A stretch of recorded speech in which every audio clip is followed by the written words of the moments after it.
It's now the top of the hour. It's 5 p.m. in beautiful Las Vegas, Nevada, and at DEF CON 25. How's everyone? Tired? Yeah, I'm gonna take 10 minutes to ramble. Just go put on open mic. I guess an open mic for the next 10 minutes. So thank you so much for being with us here at the Packet Hacking Village all day. Let me tell you, you really made this first day. Actually, I'm feeling really amped up.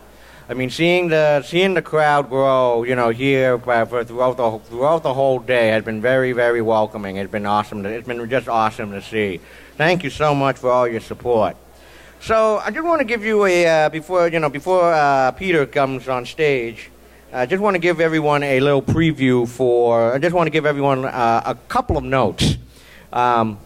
We have one more talk left for tonight. That starts at 6:10. It will be Cheryl Biswas. She's with one of the big four, and she'll talk about threat intel for all. There's more than your data that meets the eye. So let's talk about tomorrow, how that works. So tomorrow we have a full slate of talk. In fact, we have a full slate of talk tomorrow starting at 10:10 in the morning. And so the first talk we'll have is making your own 802.11 AC monitoring hacker gadget by I think SecurityTube and the actual author of Aircrack. At 11, there's going to be a talk on the black art of wireless post-exploitation by Gabriel Ryan. 12:10 will be very interesting. It will be a talk on, war stories on Fortune 100 InfoSec on a state budget by Eric Capuano, and he's going to talk about what it's like to work for like a big, do InfoSec for the state of Texas. At 1 o'clock, Yalda, Gita Ziabari will talk about large-scale data mining for threat intelligence. And after that, we have another talk by Cloudtrail on the past, present, and future of high-speed packet filtering by Gilberto Pertin. We have a talk on visual network and file forensics, modern-day covert TCP. We have one on, deceiving domain admin hunters. And we have another talk then followed by another one on hunting down domain admins. The late talks get very interesting. So at 17:40, we have Megan Rohde, who will talk about strengthening SecOps team by leveraging neurodiversity. That is going to be pretty cool. And last, we have Sam Bone, who will talk about passwords on a phone. I think that they messed it up. They messed up the typos here. Okay, so we have a full slate of talks tomorrow.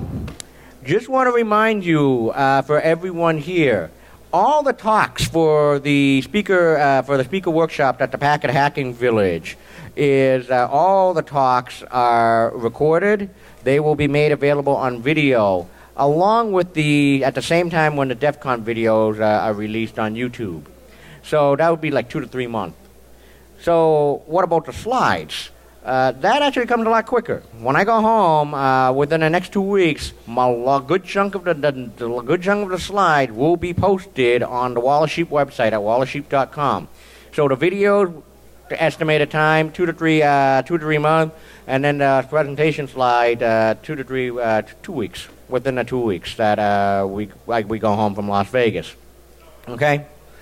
So with that said, the next thing is I'm going to take a few minutes. Okay, so it's 5:04. I got a few more minutes to ramble. So it is 5 o'clock. No. Stupid phone. I do want to take this time and opportunity right now, because if you take a look around, and I hope for all of you here that the Packet Hacking Village have been a very pleasant experience for all of you here. I hope that you really thoroughly taken advantage of what we've offered in terms of learning opportunities here. If you take a look around, I mean, none of this stuff comes cheap. I mean, the posters, the banners, and all that stuff, the T-shirts. I want to give a very thank you to our sponsors at DEF CON 25 this year. Wallace Sheep title sponsor, Splunk. Packet Detective sponsor, Fidelis Cybersecurity. Capture the Packet title sponsor, Packet Sled. Capture the Packet platinum sponsor, Talos. Sheep City title sponsor, Dark Matter. Sheep City sponsor, 360.cn. Again, we're also looking for people who know Mandarin because we have a whole bunch of nice devices from donated from 360.cn that is available for you to break, but we can't rip it. I can't read Mandarin. And Honey Tots title sponsor, 802 Secure. Okay, we want to thank you, and most importantly, thank you, each and every one of you, for spending your today here at the Packet Hacking Village. One more thing, and I guess this is another good time to do so. Another friendly reminder as a public service announcement before I introduce Peter. Can you all hear me in the back? Is this good? Is this good? Okay. So I want to give a public service. Whoa. Oh, those are yours. Oh. Cool. So before I introduce Peter, I want to give each a public service announcement here at the Packet Hacking Village, and that's on an issue that is a serious problem in cybersecurity and also in tech, and that is sexual harassment. It's a no-no. Don't go there. Don't do anything stupid.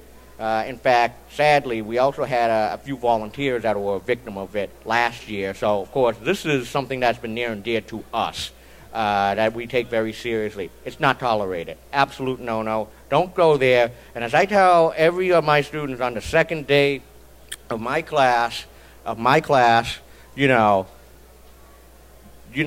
don't give the community and the industry and also the field another more black eyes and a more bad rap, okay? It's a no-no. It's an absolute no-no.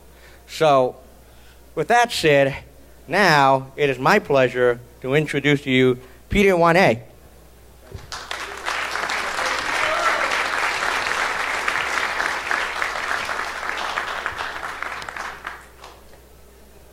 Hello. I see a lot of faces that I know that I wish weren't here. I'm going to warn you right now, this is not going to be great. But anyway, so to give you a brief primer of the way I present things normally, I tell a lot of bad jokes in an attempt to hide the lack of quality that I have in my slides, and then hopefully you will laugh at them. But in general, today I'm going to walk you through different post-compromise techniques that attackers use in AWS in order to hide themselves and such. And hopefully that sounds good to you. Thank you. So, I'm Peter, and I'm a security researcher at ALIENVAULT. I like cocktails, and I like really weird, funky wine where you can't tell if it's bad or is it really, really good.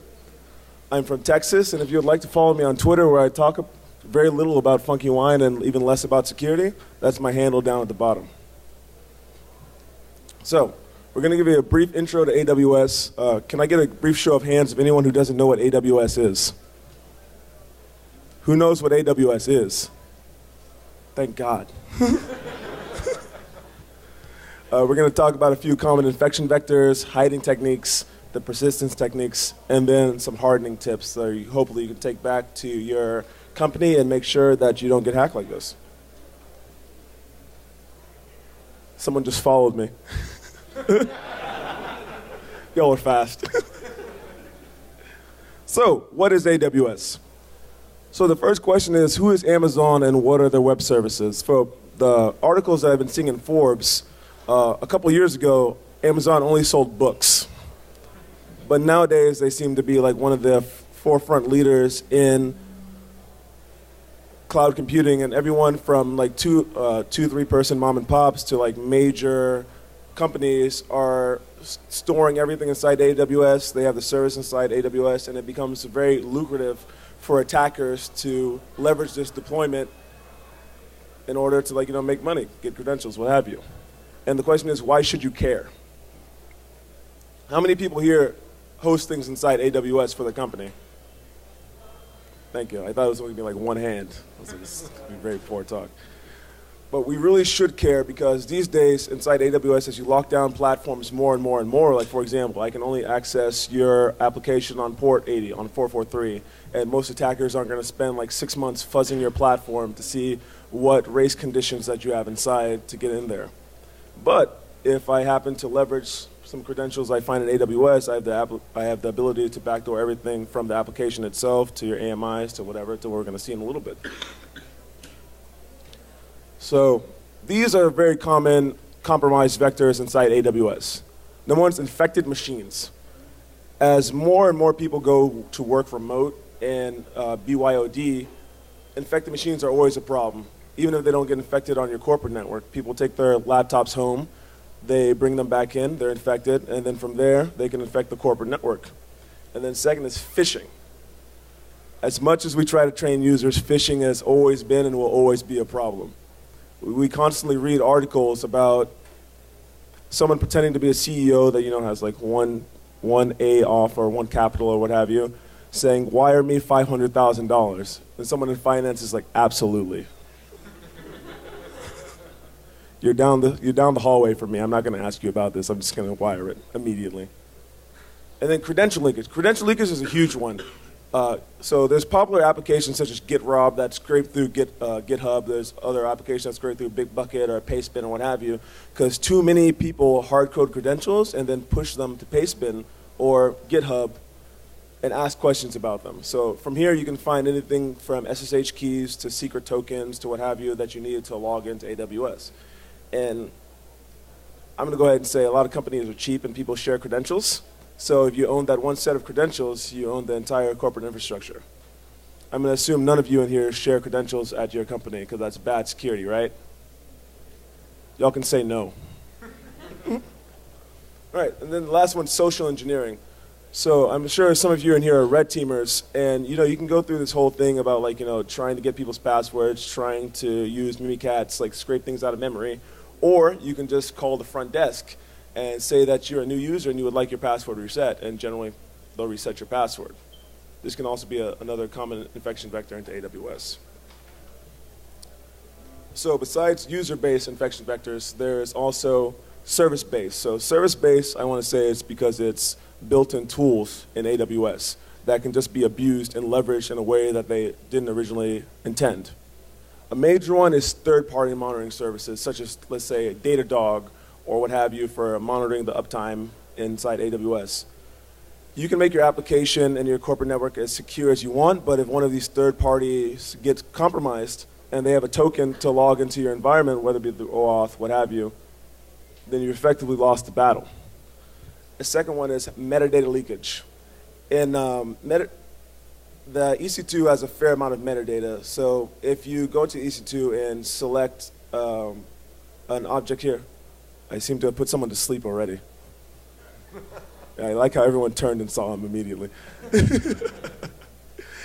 You can look at the AMI, you'll see the AMI version, you'll see the kernel, you'll see the region, and all this metadata is available to the instance through a web server that's only normally available through that instance itself, but if you have weak VPC separation or segmentation through your network, it's possible to query from one foothold that I had over here to query over here. And why this metadata might not seem important, it can, number one, tell me which regions you host things in. It can tell me common naming schemes you use. It can tell me different things where I can use that phishing that we talked about before and that social engineering to get people to leverage to give more data.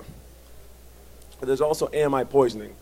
Once I have those set of credentials, it may be very difficult for me to hack your application in particular. Let's say you're just one of the best secure coders that's ever existed, ever. But I backdoor your AMI and just add a nice account that has a cron job that sends me all the credentials I logged through back to my web server. It doesn't matter how secure your web application is, does it? You can say no. Mm-hmm. Thank you. There you go. Like I said, we have to be interactive. We have to feel each other. It's going to make things go much more smoothly. And then there's instance profiles. Instance profiles, has anyone used them before? See how in depth they go. All right. Now, instance profiles are defined in the AWS, usually by the architect who's making everything. It determines which permissions are going to be available through the EC2 instances in the profile. For example, it would be you'll be able to create an instance with a profile that has like SQS for hitting whatever databases. Those permissions will usually just allow people to hit the API, but once created, that instance profile is associated with an EC2 instance or a launch configuration. Then when the instances are started, AWS creates a unique set of access keys, a secret key and a security token, which makes them available to the instance through that metadata that I talked about earlier. So that metadata that you query, it lists, let's say, for example, in layman's terms, usernames and passwords that are able to log in. And one of the lowest pieces of low-hanging fruit is just public EBS snapshots. So these snapshots are just like a snapshot of a virtual machine. But for some reason, some companies choose to make these snapshots public. Whether they tell themselves, I'm only going to make it public for 5 minutes so I can download it onto my local machine, or I'm going to send it to someone, what have you, and then they forget to revoke it. So going through these snapshots, you can find anything from SSH keys to hard-coded credentials to those secret keys that we talked about earlier to any sort of private data. And if you don't believe this, you can just go onto EC2 honestly and go to EBS and just select public, go through, download some images, and see what you find. And that leads us to different ways attackers can hide in AWS. So number one is going to be CloudTrail. CloudTrail, if made properly, audits everything that happens inside Amazon. Everything from adding users, everything from monitoring their keys to everything. So one of the first loud things an attacker would do when they go through is delete all the logs. But more than likely, if someone like Eddie Lee in the back deletes all the logs, we'll notice. Bless you. Which leads us to something going to be slightly more sneaky, is just stopping logging. So instead of deleting all the logs, you still have your logs. I just stop, and everything I going forward will be unlogged. So you're going to have to audit every single profile, every single AMI to see if I've modified anything. And then that brings us to the S3 trail. So a lot of people push their logs into the S3 buckets because it's very simple to set up inside Amazon. So if I don't want to delete your logs and I don't want to stop logging because I assume you have correlation rules set up for that, I can modify the log rotation policy. So normally you would rotate the logs about once a week, tar them, push them to an offsite storage, and I can modify that to every 1 minute. But then I can also change the location of where those logs write. And something you'll find out is there's also public S3 buckets. So I can change that from your corporate network to push to someone else's. So you don't notice anything about your logs stop logging, but you no longer have access to those logs. And one of my favorite sneaky things to do that I've seen is the key management service. So inside this key management service, your logs will keep writing. They'll keep going to your own S3 bucket or wherever Dropbox that you had to put it to. But I can instruct CloudTrail to use this particular private key to encrypt everything and then destroy it. So you won't have access to your logs. I will. But as the attacker, I don't really care. Which leads us over to persistence. One easy way of maintaining persistence inside AWS is just creating a new user. It's loud. You'll see it more than likely. If you're a small company, you'll definitely notice someone adding 1 or 2 users. But if you're a large conglomeration where users are added and deleted every single day, that might just be more noise. A particularly sneaky thing to do when you're creating a new user, instead of creating, let's say Jonathan, you'll create Jonathan with 2 A's or Jonathan with 2 N's. So on first glance, it looks very similar to everything that's in there. Another way is creating a temporary user. An acceptable duration when you're creating an IAM user, so identity management user. These sessions range from 900 seconds, about 15 minutes give or take, to roughly 129,000 seconds, which is about 36 hours as the default. These sessions for the AWS owners are restricted to a maximum of 1 hour. So you can create these, delete them, but those keys to log in will still be valid, even though the user is gone. So if they're not keeping too close of notice of like who's logging in and who's logging out, this is a very easy way to keep persistence. Another way is to create more user access keys. So by default, I believe you can have 2 to 3 access keys per user in there. So instead of making a new user or trying to typo squat a user, I'll just add an additional SSH key that I can use to log into various devices. And that brings us to roles. So let's say you're in an environment in which they have roughly 100 users. Yes, you could backdoor every single account there, but you're going to have many keys to manage. Which brings us to roles. Roles are like, let's say, a superseding level above it to where you say role Bob has access to all these users X, Y, and Z. So it just makes it a little cleaner way to manage this, and that goes back to the same thing, which earlier we were talking about when a user's deleted, their keys are still valid.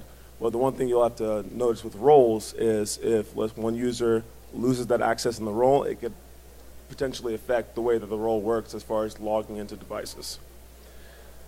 And backdooring AMIs, as I alluded earlier, I don't have to necessarily hack your web application or your database or what have you. If I make myself a nice account or a cron job or a nice little script to scrape out whatever sensitive data you have and send it back to myself, especially in ways where everyone loves auto-scaling. So I only have to backdoor one AMI and then wait as auto-scaling creates these new servers and destroys the old ones, so eventually my infected AMI will eventually propagate throughout your entire network. And then another simple one is default security groups. The security groups, the VPCs, the Amazon firewall. I can add very small things for myself, or normally only allow port 80 and 443, but I'll allow port 11111 or 4444 to allow my backdoor that I put in the AMI earlier to connect back whenever these instances are set up. And here's where it attempts to be more secure. Make sure you segregate users in the least privilege model, where if you only need to have access to X, Y, and Z, you should only have access to this and not everything. You should utilize that least privilege model and not use the root account. Just like on your computer, you shouldn't run things as root. I'm sure there's some people in here who run everything in Kali Linux as root. Don't do that. Use instance profiles. While they may have some metadata leakage that we talked about before, if you use proper segmentation, then your risk is mitigated. Well, while they may own one part of your network, they're only segmented to that one particular piece. And the last part is audit absolutely everything. While it may seem noisy to have everything in CloudTrail when people log in, when new keys are created, it can be very useful when you're going through and attempting to search through attackers came through. AWS config is also very useful in this. It's an integrated service in AWS that enables automatic enforcement and verification of AWS resource modifications. For example, if you have an AMI that's changed, AWS config will tell you that it's changed and you should log this, along with CloudWatch. CloudWatch is another integrated monitoring service for AWS that enables organizations to collect, monitor, and set alarms for anything that massive changes that happen to AWS. The questions? Anyone? Sir?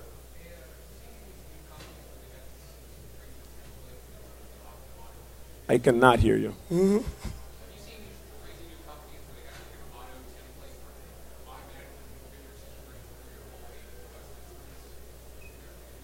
Yeah, familiar with some of them, yes. Are you asking about some of the potential risks from using them? Yes, so what I talked about earlier, so when you give these people access to your AWS network, usually you're going to set up a user for them, or you're going to give them like an access token to log in. So you're shifting some of the risk onto them to keep their network secure.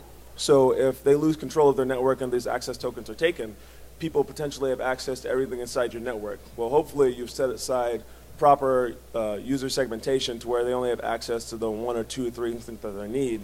But just like when people are doing vulnerability scans, they often give domain admin to the user that's scanning, and they do something that's very similar inside AWS. Sir? Do you have any thoughts on using Docker or containers? So containerized systems, well, like, I'm going to go ahead and say that, in my opinion, they have some of the same vulnerabilities as auto-scaling inside AWS. For example, you have your particular Docker image that you launch and destroy. I can still backdoor that same image in the same way I would backdoor an AMI. Anyone else? Sir? What do you think about Excuse me? What do you think about the S3 problem that Verizon has last week? That's going to be more of a uptime issue, and I won't really comment on that. Anyone else? Sir? What's the best way that you found to audit CloudTrail? Any tools? There's a logo in the bottom right corner.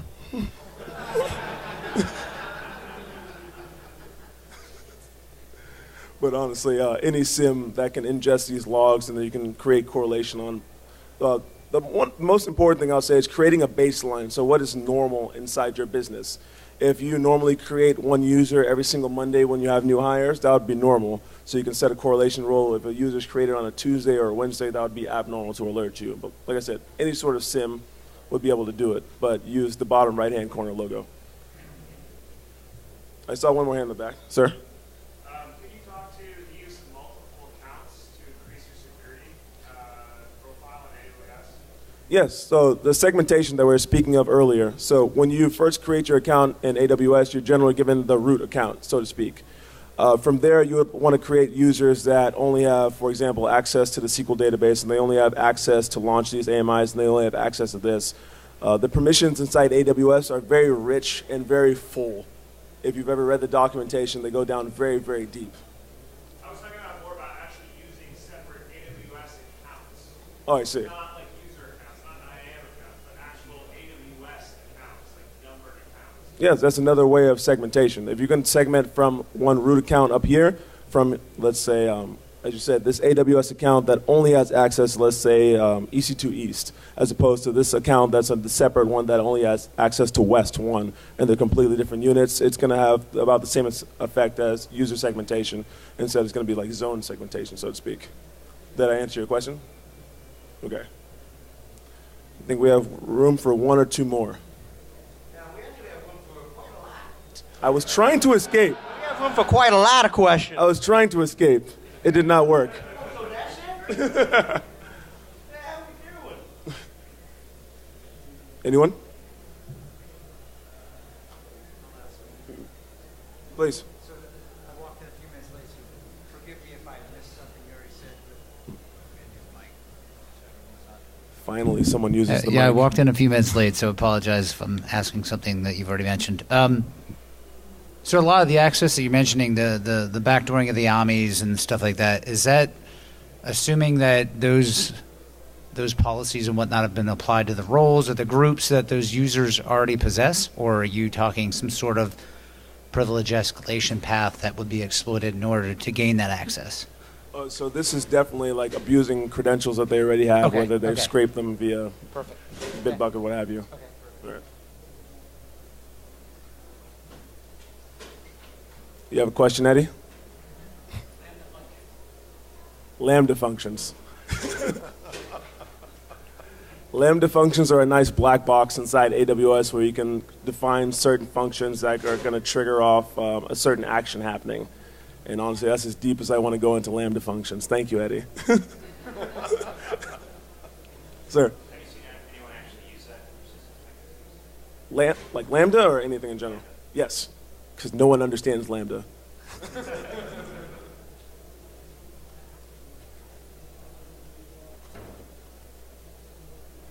All right. So can you talk a little bit more about the initial scraping of the credentials to be able to get into an AWS? Sure. account? So there's tools such as GitRob that can automatically scrape GitHub. And then, so go on to Bitbucket and look at public repos. And then let's say download everything and grep for username, grep for password, grep for et cetera. You'll more than likely find many different user credentials. And then people often compromise different databases or what have you and just dump it on pastebin and scrape those pastebins, scrape those same things. So you can go from any amount of like Audra Magic to yourself scraping. And then also, since credential reuse from all, like let's say the MySpace dump from a couple years ago, people are still using their passwords that they use in MySpace in high school. So you can take those and like go and try to brute force through to get into these same things. Or change small things from like fall 2017 to change it to fall 2015 or what have you. So it's all examples of those same credentials abuse. Sir? So Amazon, scans GitHub and stuff, public GitHub for these key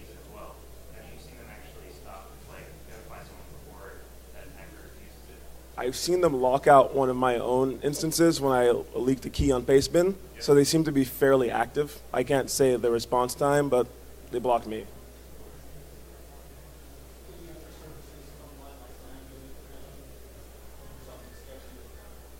Amazon seems to roll out services with code names that don't really describe what they do all the time, so I'm going to say yes.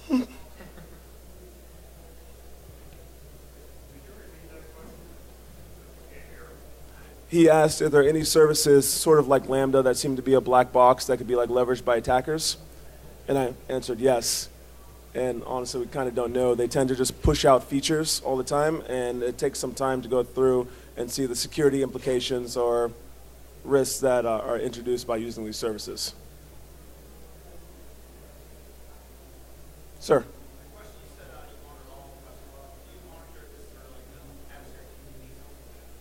I cannot hear you, please. One more time.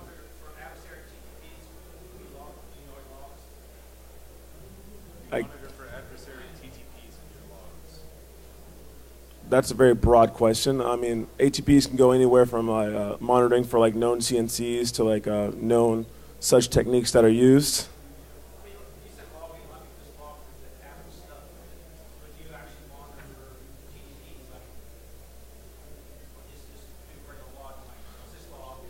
Okay, I see what you're asking. So, with the techniques that we presented right here, these are all tools that are built into Amazon that are just being abused in a way they weren't necessarily supposed to be used. But if you're speaking, yeah, these are all known. These are all tools that we didn't design. These are all by AWS.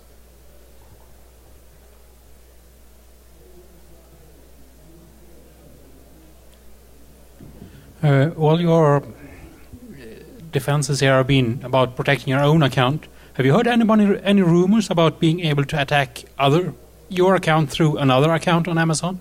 That is, weaknesses in their APIs or being able to jump from one account to another? As far as accounts that are in the same hierarchy, like for example, if I had an account that's like level 3 from here, trying to work my way up to the root account, if the passwords are similar, then yeah, you could jump up. But as far as pivoting to a completely different person, like Ming's AWS account, for example, I personally have no ability to do that.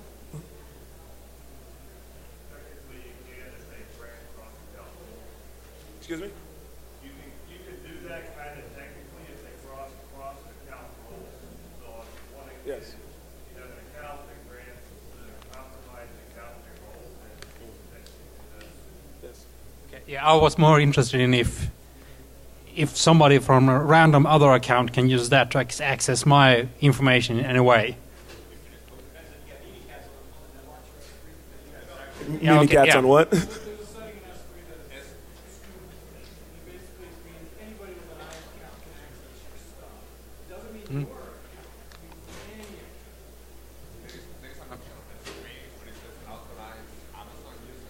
And you believe that it is going to be someone from your account.